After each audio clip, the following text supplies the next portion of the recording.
आदत सी बन गई है पीने की, एक दिन भी चूका नहीं कि पेट में दर्द शुरू हो जाता है। उस दिन ऐसा ही हुआ, ना चाहते हुए भी खूब पी गया।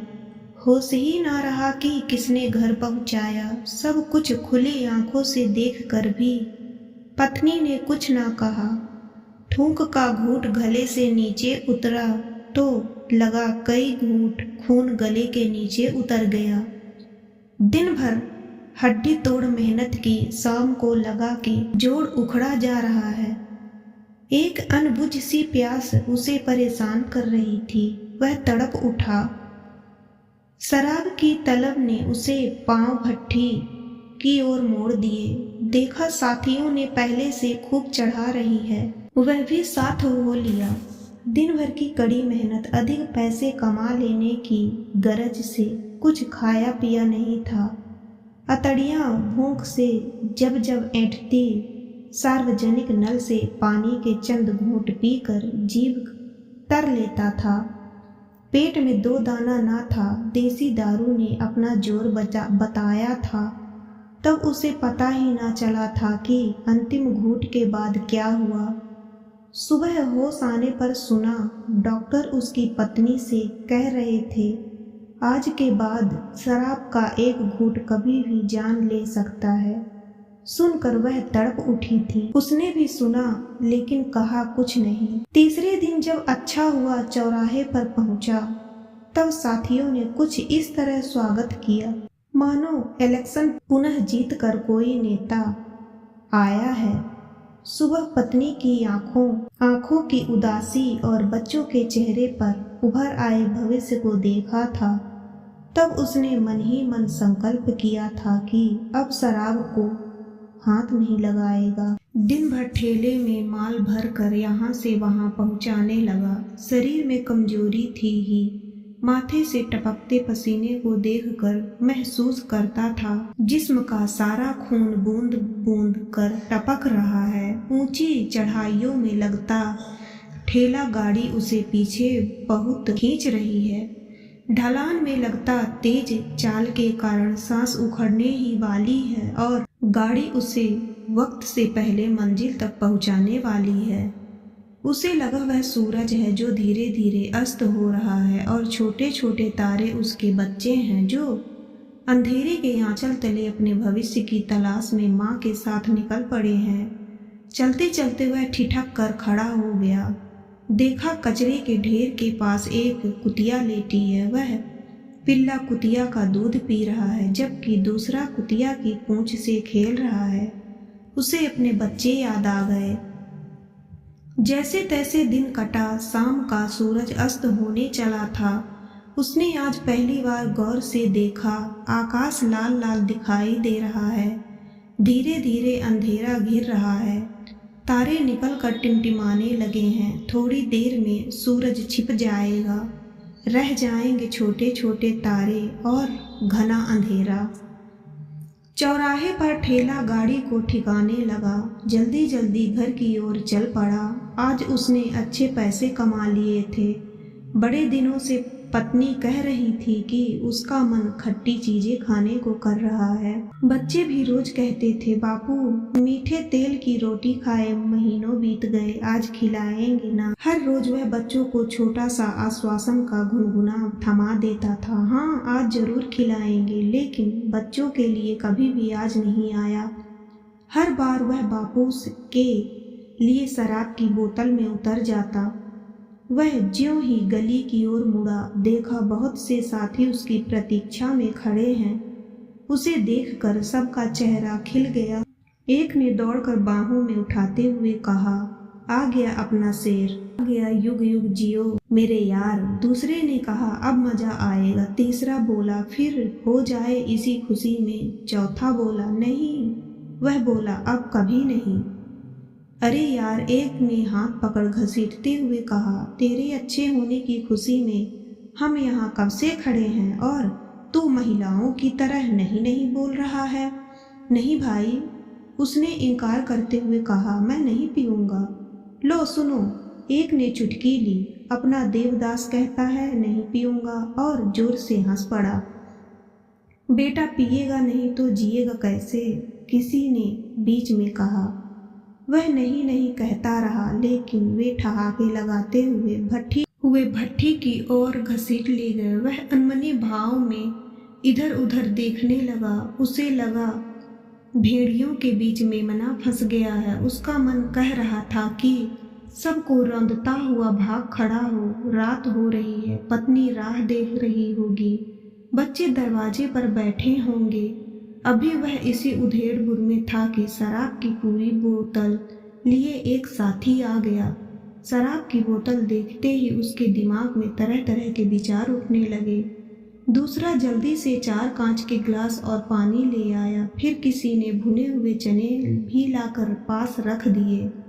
आज वह अपने आप को कोस रहा था कि क्यों उसने शराब पीनी शुरू की थी। उसे स्वयं पर बड़ी घृणा हो रही थी। मन कर रहा था कि उठकर भाग जाए। लो यार, एक ने शराब का भरा हुआ ग्लास उसकी ओर बढ़ाते हुए कहा, खींच लो एक सांस में। सुनकर उसका ध्यान टूटा। उसने देखा ठीक उसके मुंह के सामने शराब से भरा ग्लास है। शराब का भभका नाक के अंदर घुसते ही उसे बड़ी जोर की उबकाई आई। लगा पेट फाड़कर अंदर का सब कुछ बाहर निकल आएगा। नहीं, उसने इनकार किया। उसकी बात सुनकर सब हंस पड़े। एक ने लगभग गाली देते हुए कहा, हम अपने बच्चों का पेट काट कर तेरे अच्छे होने की खुशी में पिला रहे हैं और तू नखरे कर रहा है। वह उसकी ओर गुस्से से देखने लगा और शराब का गिलास लेने से इनकार कर दिया। इस पर एक ने जबरदस्ती उसके हाथ में गिलास थमा कर, पी ले यार, भाभी को हम मना लेंगे। वे उस पर जोर देने लगे। ना चाहते हुए भी वह गिलास को हाथ में लेकर देखने लगा। इच्छा हो रही थी शराब का गिलास किसी के मुंह पर दे मारे, देवदास कहने वाले के सिर पर शराब की बोतल दे मारे। पी जा मिट्टी के शेर, एक ने बगल से कहा। सभी उसे बढ़ावा देने लगे। उसके हाथ कांपने लगे थे, जिससे भरा हुआ गिलास भी कांप रहा था। वे उत्सुकता से उसकी ओर देख रहे थे। वह शराब को देख रहा था। शराब का रंग लाल था, बिल्कुल शाम के आकाश की तरह। पीता है कि नहीं, किसी ने जोर से डांटा। डांट सुनते ही हाथ से गिलास गिरते गिरते बचा। पीता हूँ, उसने रूंधे स्वर में कहा। उसकी आंखें भर आईं। एक बार पुनः उसका हाथ कांप उठा। गिलास धीरे धीरे होठों की ओर बढ़ने लगा। तभी उसे सुनाई दिया, बापू मीठे तेल की रोटी खाए महीनों बीत गए, आज खिलाएंगे ना। एक क्षण को उसका हाथ रुका, फिर ओठों से जा लगा। हर घूंट के साथ हलक नीचे ऊपर होने लगा। वे खुश हो रहे थे कि पट्ठा बिना पानी मिलाए ही पी रहा है। अंतिम घूंट हलक के नीचे उतरने को था कि किसी ने कहा, खट्टा खाने को मन कर रहा है। उसे लगा जैसे किसी ने ऊपर से नीचे गिरा दिया हो। शराब का अंतिम घूंट उसे जहर से भी ज्यादा कड़वा लगा। मुंह का स्वाद बिगड़ गया और ढेर सारा थूक मुंह से बाहर निकाल फेंका। उसकी इस हरकत को सभी आश्चर्य से देखने लगे। कुछ तो ठहाके लगाने लगे। इस बीच एक ने चारों गिलास में शराब भरी और अपना अपना गिलास उठाया और आपस में टकरा कर कहने लगे। अपने यार के अच्छे होने की खुशी में पश्चाताप की मुद्रा में सिर झुकाए वह सोच रहा था कि पत्नी को क्या मुंह दिखाएगा, बच्चों के प्रश्न का क्या जवाब देगा। फिर डॉक्टर ने भी तो कहा था कि अब एक बूंद शराब कभी भी जान ले सकती है। ले यार, एक ने कहा। उसने हड़बड़ा कर देखा। शराब से भरा दूसरा गिलास सामने था। उसने सबको खा जाने वाली नजरों से देखा, जिसकी प्रतिक्रिया किसी पर भी नहीं हुई। उसने स्पष्ट देखा जिसके हाथ में गिलास था उसके दांत बड़े बड़े और पीले रंग के हैं। एक बार उन दांतों को देखकर वह डर सा गया। लगा खूंखार भेड़ियों के दांत उसकी गर्दन पर गड़ने ही वाले हैं। वह पीछे हट गया, जिसे देखकर वे सब पहले से कहीं अधिक जोर से ठहाके लगाते हुए हंसने लगे। शराब अब तक पेट में पहुंचकर असर दिखाने लगी थी।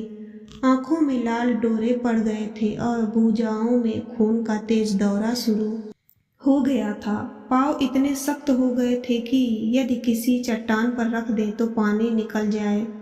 सब ने देखा, उसने झपट कर गिलास ले लिया और एक ही सांस में पी गया। किसी को पता ही ना चला कि पीने और पिलाने का दौर कब खत्म हुआ। भट्ठी वाले ने जब कहा चलो अपने अपने घर, दुकान बंद होने वाली है, तब भी लड़खड़ाते गिरते उठते लगे। उससे तो उठा ही ना गया। भट्ठी वाला एक मोटी सी गाली देकर चला गया। रात के चौथे पहर पर जब ठंडी ठंडी हवा चली, उसके बदन में हरकत हुई। ठंड से बचने के लिए दोनों हाथों को जांघ के बीच दबाकर गोल हो गया। ठंडी हवा का एक झोंका उसे छूते हुए निकल गया। वह दोनों हाथों से कुछ टटोलने लगा। जब उसके हाथ कुछ न लगा, तब उसे एहसास हुआ कि वह घर में नहीं कहीं और है। वह हड़बड़ा कर उठ बैठा। देखा उसके सभी साथी जा चुके हैं। शराब का नशा उस पर बुरी तरह हावी था। उसे लग रहा था जैसे कोई उसे पीछे बार बार खींच रहा है, लेकिन वहाँ कोई नहीं था। भट्टी में थोड़ी देर आकर वह रुक गया। लघु शंका के बाद उसने काफी हल्कापन सा महसूस किया। अब वह ठीक से खड़ा हो सकता था। सड़क के किनारे दूर दूर तक बिजली के खंभों में लगे ट्यूबलाइट की रोशनी से सारा इलाका दुधिया हो गया था। इक्के दुक्के आवारा कुत्तों के भौंकने की आवाज सुनाई दे रही थी। रात को गश्त लगाने वाले गोरखे की सीटी की आवाज वातावरण में भय पैदा कर देती थी। गिरते पड़ते वह घर पहुंचा। टूटी फूटी पटनियों से बने दरवाजे से उसने देखा छोटा बच्चा माँ के स्तन को मुंह में दबाए अर्ध सुस्त अवस्था में है। बड़ा अपनी माँ के पीछे सोया पड़ा है। चूल्हा ठंडा है और खाना पकाने का बर्तन औंधा रखा है। धीरे से दरवाजा खोल कर वह अंदर गया। थोड़ी देर तक पत्नी और बच्चों को अजीब नजरों से देखता रहा। बच्चों का पेट पिचका हुआ है। उनके गालों पर सूखे आंसुओं की धार स्पष्ट दिखाई दे रही है। उसकी आंखें भर आईं। धीरे से झुककर उसने छोटे बच्चे के माथे को चूमना चाहा ही था कि उसकी पत्नी हड़बड़ा कर उठ बैठी। देखा उसका पति सामने ही झुका हुआ बैठा है। उसके मुंह से शराब की गंध आ रही है। आंखें चढ़ी हुई हैं और कपड़ों में धूल लगी है। पत्नी की आंखों से आंख मिलते ही वह अपराध भाव से सिर नीचे कर वहीं पसर गया।